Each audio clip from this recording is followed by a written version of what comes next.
Le cercle RH, notre débat quotidien, je suis très heureux de vous retrouver. On parle d'un sujet qui est évidemment un sujet sensible, c'est le fait religieux, moi je pourrais dire l'entrisme religieux au sein de l'entreprise. Évidemment, on en parle dans un contexte très particulier, en ces temps sombres, après ces décapitations, après ces chocs contre la République laïque. Qu'en est-il de l'entreprise? L'entreprise doit-elle respecter des règles laïques? Pas forcément, parce que dans le public, oui, mais pas dans le privé, il y a des règles différentes. Et puis il y a des cas, on l'a vu à travers des rapports parlementaires, où il y a une forme de communautarisme, d'entrisme religieux à bas bruit et qui pose évidemment un certain nombre de questions, notamment dans certaines entreprises publiques. Je pense à la RATP, puisque le rapport parlementaire avait pointé notamment la RATP. On fait le point aujourd'hui parce qu'il y a des sujets qui se règlent par le dialogue, puis il y a des sujets qui se règlent par le conflit et parfois ça va plus loin. Ils sont minoritaires, il faut le dire, mais ça se règle aussi par un certain nombre de conflits dans l'entreprise. Lise Le Borgne est avec nous, elle fait son grand retour sur le plateau de Smart Job. Je suis ravi de vous retrouver. Avocate au barreau de Paris, spécialiste en droit du travail. On reviendra. Alors, vous avez décidé, vous me le disiez, voilà, il faut en parler de manière positive de ces sujets parce que tout n'est pas noir, mais le contexte est particulier, bien entendu. Merci d'être là. Lucie Roche, merci d'avoir répondu à notre invitation. Convivencia Conseil. Voilà, conseil. Vous travaillez justement dans toute la France et vous avez des clients, des entreprises avec lesquelles vous avez eu à gérer des difficultés sur ce fait religieux et vous dites que ça passe d'abord et avant tout par le dialogue. On fera le point avec vous et puis peut-être des règles claires fixées par l'entreprise parce que parfois c'est un peu flou. On en parlera avec vous. Lionel Honoré est avec nous en visio. On est très heureux de vous accueillir, monsieur Honoré, directeur adjoint de l'IAE de Brest. Et vous êtes là aujourd'hui dans l'émission sous la casquette du directeur de l'Observatoire des faits religieux, avec une étude très intéressante. J'invite les téléspectateurs à la lire, cette étude co-dirigée avec l'Institut Montaigne, publiée par l'Institut Montaigne, avec un baromètre très instructif où on voit que depuis 2014, les faits religieux ont progressé dans l'entreprise. Ça peut être ne pas prendre son téléphone le vendredi, ça peut être vouloir installer un tapis de prière dans la salle syndicale, ça peut être porter des gants lorsqu'on conduit. C'est une multitude de cas. Ça peut être aussi des distributions de tracts, pour être tout à fait large, des tracts anti-avortement à l'entrée de l'entreprise pour faire du prosélytisme. Lionel Honoré, je vous donne la parole parce que vous êtes à la tête de cet observatoire. Quand on regarde les chiffres, on va les voir, il y a quand même depuis 2014 une augmentation des faits religieux. Est-ce que vous êtes d'accord avec ma formulation d'abord? Moi j'ai parlé d'entrisme, vous évoquez des faits religieux. C'est la même chose ou pas? Bonjour. Non, j'avais noté votre formule d'entrisme. C'est pas totalement faux, hein. Il y a de l'entrisme religieux et dans l'entreprise, mais c'est dans des situations qui sont relativement minoritaires. Effectivement, il y a une hausse de la présence de la religion au travail. Il y a des faits religieux qui sont présents dans un nombre croissant d'entreprises. C'est de plus en plus commun et c'est aussi de mieux en mieux géré par les entreprises. On a aujourd'hui deux situations. La situation vraiment la plus courante, la plus majoritaire, où ça se passe bien, où c'est devenu quelque chose que les managers savent gérer, que les salariés savent appréhender. Voilà, ça s'est apaisé, ça s'est construit petit à petit tout au long de la décennie. Et puis, il y a des situations qui sont très minoritaires, mais qui sont très problématiques, où là, effectivement, on peut repérer de l'entrisme. Mais dans la majorité des cas, c'est quand même relativement apaisé. C'est à la fois très apaisé et en même temps très problématique lorsque c'est problématique, mais c'est minoritaire. Lionel, juste d'un mot, parce que je vais donner la parole à mes invités sur le plateau en présentiel. Dans l'étude de l'Institut Montaigne, on a vu les chiffres, vraiment une grosse augmentation. Et puis à la fin de ce dossier qui est passionnant, il y a une DRH qui parle évidemment d'une manière anonyme et qui dit non, mais attendez, chez nous, il n'y a aucun problème, très peu, des cas minoritaires. Enfin, c'est surtout chez les autres. Voilà, je la cite. Hein. Non, il n'y a pas vraiment de problème. De temps en temps, peut-être un cas isolé. Mais de manière générale, chez nous, ce n'est pas un sujet. Je vous la pose cash, cette question, dans un contexte évidemment de fortes tensions communautaires, voire même communautariste. Est-ce qu'il y a comme ça un petit peu d'omerta? Est-ce que ce sujet-là, on ne met pas un peu sous le tapis? Non, alors oui et non, c'est plutôt de la myopie de la part des DRH et des dirigeants d'entreprise qui ne voient pas ce qui se passe concrètement sur le terrain lorsqu'il s'y passe des choses vraiment problématiques. Et c'est des managers de proximité qui, lorsqu'ils sont confrontés aux situations les plus problématiques, qui encore une fois sont très minoritaires, eh ben, se sentent esseulés avec peu de support à la fois des services fonctionnels de l'entreprise, RH ou juridique, ou peu de support de leur hiérarchie. Et dans ce cas-là, ces situations sont en quelque sorte masquées. Les managers de proximité, vu qu'ils sont tout seuls, ils font ce qu'ils peuvent et ça ne remonte pas. Et les DRH ont l'impression qu'une fois qu'ils ont mis 2-3 choses dans le règlement intérieur, organisé 2-3 formations, ça suffit.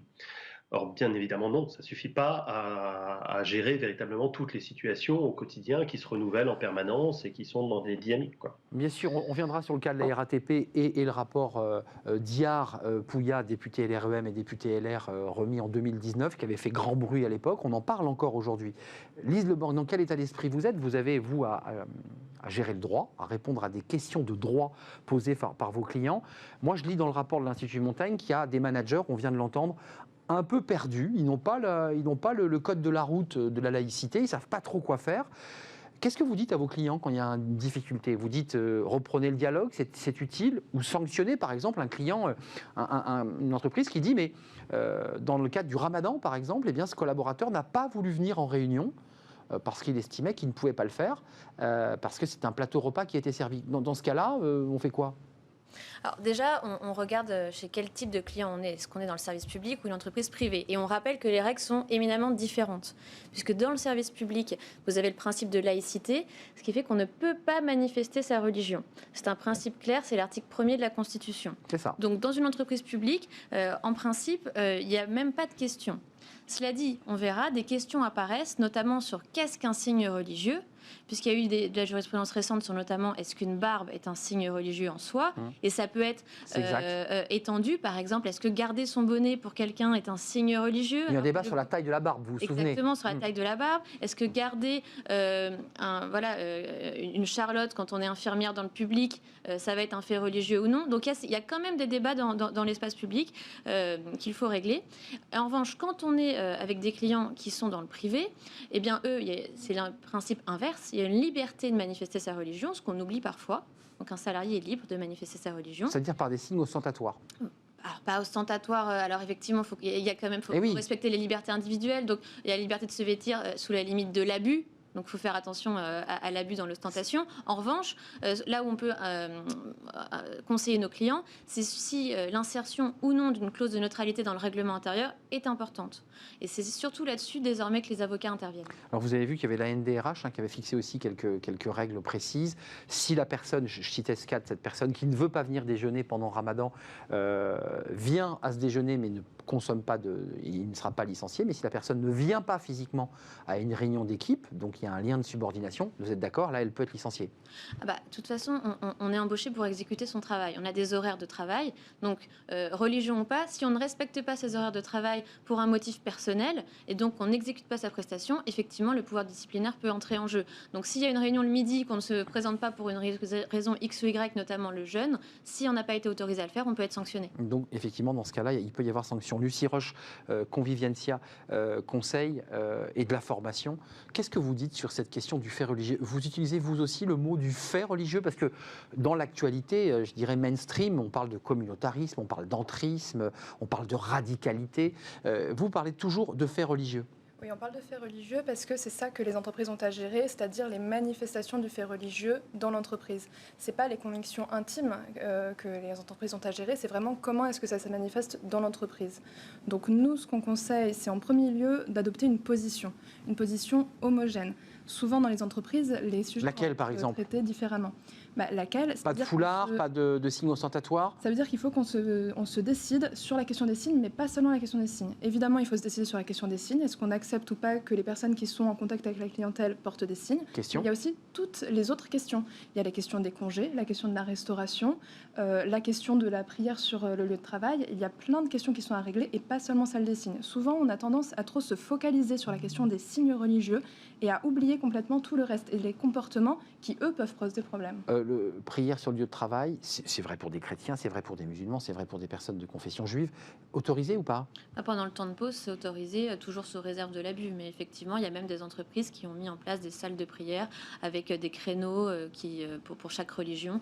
Donc ça ne pose pas nécessairement de difficulté. En revanche, encore une fois, pendant le temps de travail, on doit exécuter sa prestation et pas se concentrer sur d'autres activités, dont la religion. Ce rapport, je le disais, Lionel Honoré de Diar, du député LR Diar et Poulia, député LREM, rapport de 2019, qui évoquait une radicalisation dans les services publics à la RATP. Il décrivait un communautarisme rampant. Est-ce que dans vos faits religieux qui augmentent, on est dans des faits, je dirais, sans gravité, ou est-ce que vous constatez une volonté d'imposer une religion aux dépens, je dirais, de la laïcité dans l'espace public? Est-ce que ça, vous le constatez? Oui et non. Encore une fois, dans la très grande majorité des cas, on le constate. C'est normand, je voulais dire. Vous êtes breton, mais c'est une réponse de normand. Oui, c'est-à-dire que dans la très grande majorité des cas, on ne le constate pas. Dans la très grande majorité des cas, le fait religieux augmente, mais il est de moins en moins même perturbateur. Et il y a une minorité de situations où là, oui, on peut parler de radicalité, on peut parler d'entrisme, on peut parler d'entreprises totalement débordées. Et généralement, ce n'est pas dans des services entiers, c'est dans des situations. Ça va être une équipe, ça va être peut-être un atelier, ça va être et un chantier dans lesquels une entreprise qui peut par ailleurs peut être très importante. La RATP, vous l'avez cité à plusieurs reprises, c'est une entreprise où il y a des questions qui se posent, c'est une entreprise très importante. Toute la RATP n'est pas débordée par la question du fait religieux. Mais il y a des équipes, il y a des endroits où c'est effectivement très très problématique. Et à côté de ça, dans la très grande majorité des entreprises, ça ne l'est pas. Si je peux rebondir sur ce qu'ont dit mes co-invités, il ne faut pas oublier un élément quand même qui est très important. Dans l'entreprise privée, le principe, ce n'est pas la laïcité, c'est la liberté religieuse. Absolument, on l'évoquait. C'est ça qui permet de penser la place de la religion au travail en premier. Et ensuite, on va limiter cette liberté religieuse, ou pas d'ailleurs, en fixant des règles dans le règlement intérieur, etc. Et le deuxième élément, c'est que ces règles qui vont venir encadrer l'expression religieuse au travail, elles sont extrêmement importantes pour tout le monde. Pour les salariés, pour les managers, il faut vraiment que les entreprises concernées fassent un effort là-dessus. Mais elles ne résolvent pas tout. Et surtout, il faut laisser de la place au dialogue.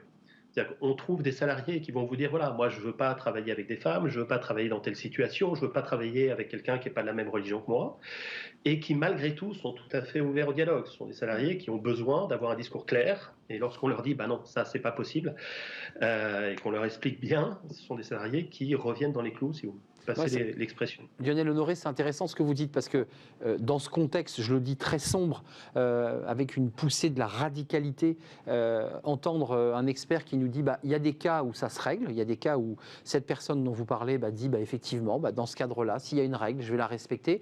Vous êtes d'accord avec ça, Lise Leborgne? Parce qu'il y a des cas extrêmes, et puis il y a des cas qui se règlent par le dialogue.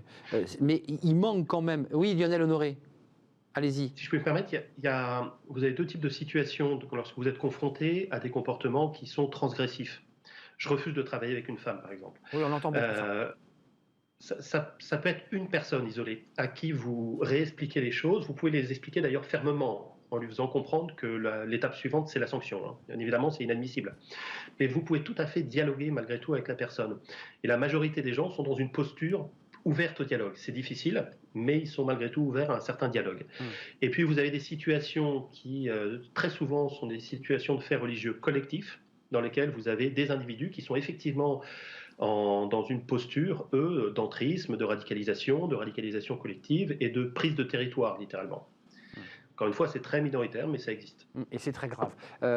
Juste, Lise Leborgne, on voit qu'il y a quand même une graduation, puisque, excusez-moi d'être très direct, mais parmi l'ensemble des personnes fichées S, ce sont des personnes qui ne sont pas sans emploi, ce sont des personnes qui ont un emploi, qui travaillent dans une entreprise. C'est compliqué, ça, à gérer. Est-ce que l'entreprise, d'abord, est au courant qu'elle a des collaborateurs fichés S? Est-ce qu'il y a un lien?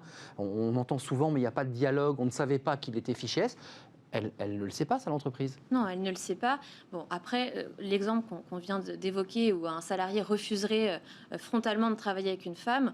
On l'a entendu, hein. Oui, mais il faut quand même se rappeler qu'il y a un pouvoir disciplinaire de l'employeur, et il y a aussi une prévention des agissements sexistes, du harcèlement moral. Donc ces cas-là, finalement, qui sont très exprimés facilement, on peut les régler. Voilà, ça règle. Parce que, évidemment, si un salarié refuse de travailler avec une manager femme, c'est une faute, et on peut être sanctionné, qu'il y ait une clause de neutralité. Ça, c'est direct. Dans le règlement intérieur, c'est pas un lien avec la religion.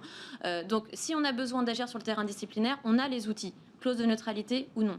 En revanche, si on veut être plus constructif et ne pas aborder la religion sous l'angle disciplinaire, c'est ce qui se fait aussi de plus en plus avec des guides, des chartes qui sont éditées par les entreprises et qui permettent en fait d'avoir un état des lieux des difficultés dans l'entreprise. Par exemple, voilà, on a de nombreux salariés qui demandent à jeûner à telle période de l'année, comment on s'organise pour les remplacements. Et bien ça, on anticipe et on le prévoit directement dans cette charte pour essayer d'avoir justement ce fameux dialogue et puis des réponses claires. Est-ce qu'on peut échanger les jours de congé, les jours fériés? Alors bien sûr, le code du travail... La restauration, qui est un sujet. Le code du travail reste ce qu'il est avec le repos dominical et non pas le samedi par exemple et les jours fériés selon le calendrier. Mais on peut quand même en discuter et permettre aux salariés d'avoir en bonne intelligence un fonctionnement qui permet la religion de chacun. Mais Lucie Roche, Conviviencia, il y a quand même un vrai débat qui a été posé dès le début, c'est qu'il y a deux manières de traiter le problème. La laïcité stricto sensu dans le public et une liberté de religion dans le privé, ce qui est déjà très compliqué parce que l'un peut influencer sur l'autre. Certains peuvent dire, mais attendez, si je suis dans le privé, moi je peux faire valoir ma religion, mais en même temps dans le public, on m'oblige à retirer mes signes ostentatoires. C'est très compliqué. Fiché S, vous me disiez non, l'entreprise n'est pas au courant quand elle a un collaborateur, un salarié, qui est fiché S, parfois même surveillé par la police. Non, par contre, sur ce que vous dites sur la différence entre le public et le privé, c'est quand même très clair pour les personnes qui y travaillent. Quand on travaille dans le public, on sait qu'on est neutre. Pourquoi? Parce qu'on représente l'État qui est neutre. Oui. Quand on travaille dans le privé, on ne représente pas l'État, il n'y a aucune raison d'être neutre. Par contre, après, sur certains points particuliers, on peut le demander. Après, moi, je suis tout à fait d'accord avec ce que disait Lise Le Borgne. On est absolument dans l'idée d'aider les entreprises à créer le dialogue. Ça passe par un audit pour savoir quels sont les problèmes de cette entreprise en particulier. Et puis, ça passe en effet par des guides, par des chartes pour armer en fait les managers pour qu'ils sachent comment répondre à chaque situation. À condition que les DRH fassent des réunions un petit peu collectives, en visio aujourd'hui parce qu'on est confiné, et fassent quand même de la pédagogie autour de cette laïcité. Parce que franchement, tout le monde en a sa définition, il faut le reconnaître. Et peu de gens ont lu la loi de 1905 qui n'est pas si simple à lire. Oui, donc c'est pas si simple la laïcité.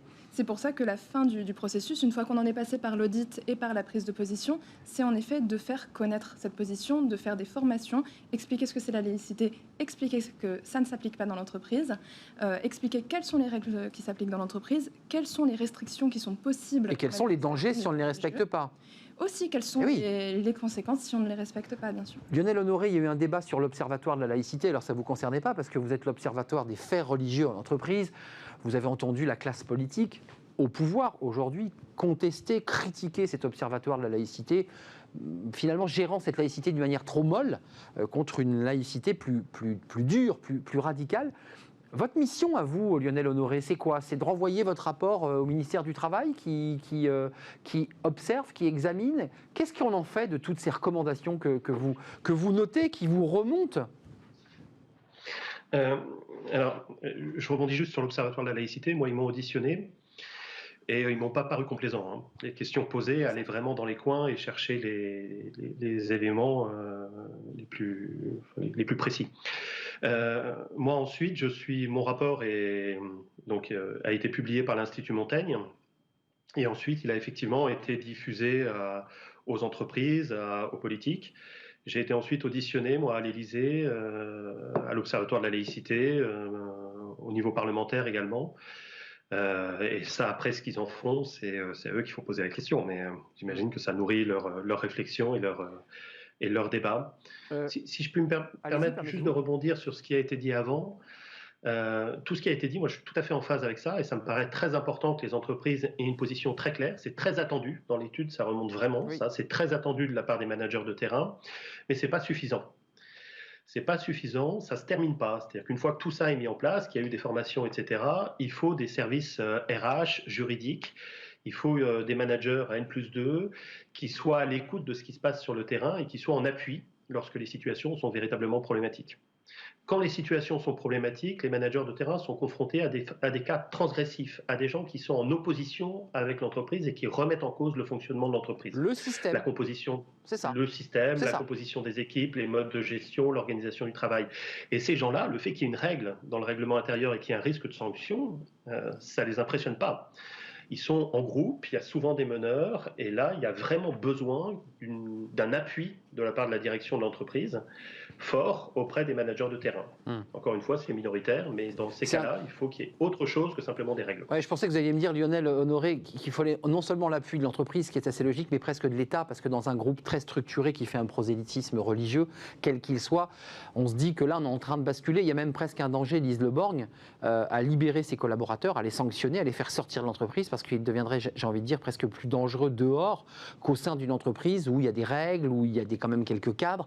Le télétravail, tiens, un collaborateur est dans une entreprise privée et il décide, dans son lieu de vie, de prier et de respecter scrupuleusement, par exemple, les 5 prières ou d'autres rites religieux, si c'est une autre religion. Comment il fait, l'employeur, là ? C'est dans la vie privée, vie publique. Effectivement, c'est les nouveaux sujets du confinement, puisque là, non seulement on télétravaille, mais en plus on télétravaille de chez soi. Donc c'est une fenêtre ouverte sur le domicile du salarié et une potentielle atteinte à l'article 9 du Code civil, le droit au respect de la vie privée. Donc il a le droit, sur le plan du droit. Conférence, on n'a pas forcément envie qu'on voit qu'est-ce qu'il y a derrière notre bureau, des livres ou une icône ou rien. Et donc ça, c'est un nouveau sujet. Le traitement de la Lionel Honoré, il a des livres, lui. Exactement. Ouais. Mais effectivement, dans ces fameuses chartes, désormais, on doit traiter aussi du télétravail, puisqu'on a une vision qui peut être parfois voyeuriste. C'est un sujet de droit, ça. C'est un sujet de droit, mais c'est aussi un sujet de société, puisqu'on n'était pas habitué nécessairement à demander à ses salariés de se connecter si souvent, soit envers des clients, on a des réunions par Zoom, donc là, on a un contact clientèle, donc là, en principe, la neutralité peut s'appliquer, soit entre collègues, où là, si on file le raisonnement, eh bien, la neutralité ne serait pas obligatoire, et donc on pourrait avoir vu sur des éléments religieux au sein du domicile. Ou même un vestimentaire, pour le dire très clairement. Oui. Donc il serait autorisé, ce salarié, cette salariée, à avoir le voile intégral si elle le souhaitait ? Pour le dire directement. Eh bien, c'est le genre de questions qui sont en train d'être traitées et qui, effectivement, pour l'instant, n'ont, à ma connaissance, pas été jugées, mais qui vont venir... mais qui vont être un sujet, forcément. Sur les vie privée, vie publique. Exactement. Si on a envie de se vêtir chez soi, ça pose un problème à son employeur dans le cadre d'une visioconférence. Et bien sûr. Peut-être à l'audioconférence. La question ne se pose que dans le cadre de la visioconférence avec des clients. Oui, dans le cadre d'une relation de clientèle. Dans le cadre d'une relation de clientèle et seulement dans les entreprises qui auraient mis une clause de neutralité dans leur règlement intérieur. Donc on voit que c'est quand même un nombre très réduit de cas. Et souvent, les personnes qui travaillent dans des entreprises où il y a une telle clause de neutralité, ils connaissent les règles et donc a priori, elles vont se dire d'elles-mêmes que ce sont les mêmes règles qui s'appliquent en visio. Avant de nous quitter, Lionel Honoré, il nous reste moins de 40 secondes. Les recommandations que vous faites, vous êtes un optimiste de nature, vous êtes dans ce contexte évidemment d'actualité sensible, un peu pessimiste. Non, c'est en entreprise, la question de la place de la religion est la même que dans la société. C'est-à-dire dans les 3/4 ou 90% des cas, ça ne pose aucun problème. Le premier fait religieux au travail, il est invisible. Ce sont des gens qui ne manifestent pas leur religion et qui malgré tout sont pratiquants et donc qui la mettent volontairement de côté. Et dans une minorité de cas, vous avez une minorité active et radicale et là on a effectivement de l'entrisme, etc. Donc il faut à la fois être très ouvert au dialogue et absolument pas être dans une position laïcarde, si vous me passez l'expression, dans 90% des cas. Et dans une minorité, il faut au contraire savoir être très ferme et savoir prendre des décisions qui s'imposent, y compris des sanctions, y compris des choses de ce type. Merci Lionel Honoré, directeur adjoint de l'IAE de Brest et surtout là dans ce contexte directeur de l'Observatoire du fait religieux en entreprise. Vous avez été très sollicité par les députés, les sénateurs, l'Observatoire de la laïcité parce qu'évidemment vous êtes au plus près du terrain. Merci à Lise Le Borgne, j'allais vous appeler Lucie, avocate au barreau de Paris et on parlera peut-être, vous reviendrez nous parler des premiers cas de jurisprudence dans le cas de situations de télétravail avec des signes ostentatoires religieux. Ça risque d'arriver évidemment. Et puis merci à Lucie Roche, Convivencia Conseil. Vous êtes chargée de mission dans ce cabinet de conseil en formation qui travaille dans toute la France. Merci de nous avoir éclairés, merci de nous avoir éveillés sur ce sujet avec quelques notes d'espoir. Merci à vous. La suite de nos programmes, c'est là bientôt la fin de notre émission. C'est Fenêtre sur l'emploi. Là, on va redescendre un peu, on va se poser sur le canapé. Comment continuer à gérer son réseau assis sur son canapé? Ça tombe bien, on est confiné.